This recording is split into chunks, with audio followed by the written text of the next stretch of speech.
Without further delay, though, let's just dive right into this mailbag. So this first question comes from OG Quan Kenobi.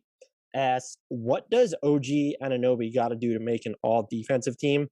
In 2020, the Raptors had a top three defense, but apparently we had too many good defenders to be considered. In 2021, he missed too many games to be considered for the award, even though he played more minutes than Thybulle.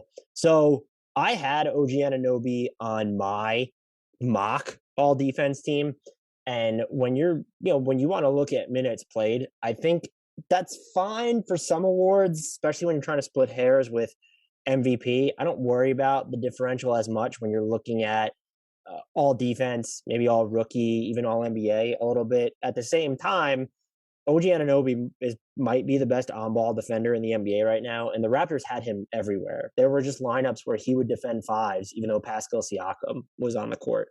And he's so important to what the Raptors do. He's not going to have the typical counting stats as a lot of other guys, and I feel like there's not as much necessarily flash to his defense as there is a Matisse Thybulle, where there's like a lot of just more motion there. OG Anunoby is so strong, and he's long, and he's super smart. Not that Thybulle isn't.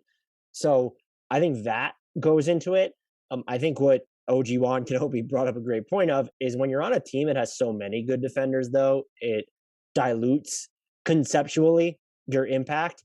And it's maybe why a Joel Embiid and Ben Simmons, when you're looking at them in the Defensive Player of the Year race, yes, they'll be mentioned, but can you imagine either one of those two players winning it while the other one is on the team? I'm not saying they won't.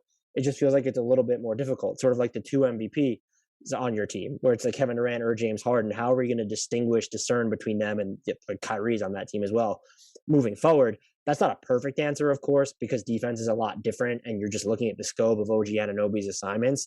OG Anunoby is going to make it, an all defensive team. It's going to happen. And I would argue that he will have some first team all defense selections under his belt before his career is even close to over. So, and OG Juan Kenobi also mentioned that he never understood how Toronto having too many good defenders, ball defense position is seen as a slight against OG in 2020, but in 2021, Embiid, Simmons, and Thybulle can all make it. That's also a great point that I wanted to touch on as well. So there's, I think there, like I said, Thybulle's game, there feels like there's a little bit more flash to the defense.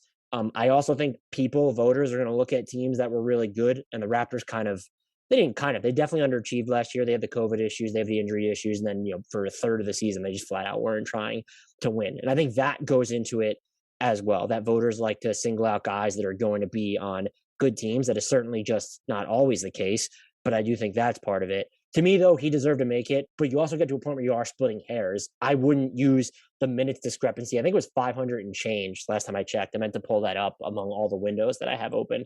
Right now, it's not.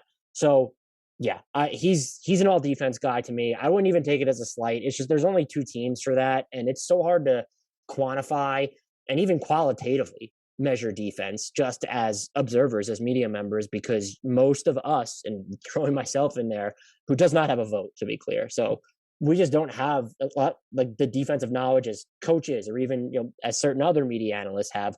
I would argue they definitely need to sort of thin out the voting pool here, and maybe that makes a bigger difference.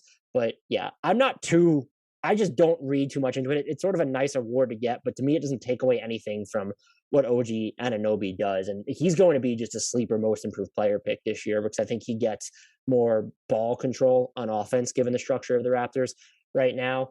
And if he's going to shine on defense as much as he just typically does, and this is just someone who could shut down people one-on-one, not everybody, but this is a 5-position defender when you look at him. And he can play make. I'm not trying to take that away from him by saying that Thybulle's just flashier. There's just like more, I don't know, there's more body mechanics, like flamboyant body mechanics involved, and maybe that means people feel his defense more, or perhaps it's just talked about more. When you're looking at the NBA in general, there are just more teams, in the United States, and the Raptors just don't seem to generate as much national coverage. And I don't want to ascribe blame to that, but I think the season the Raptors had versus the season the Sixers had, that was probably the bigger difference, more so than some, perceived slight against the Raptors. I don't think there's an agenda there, but it's still a great question. I think he deserved to make it.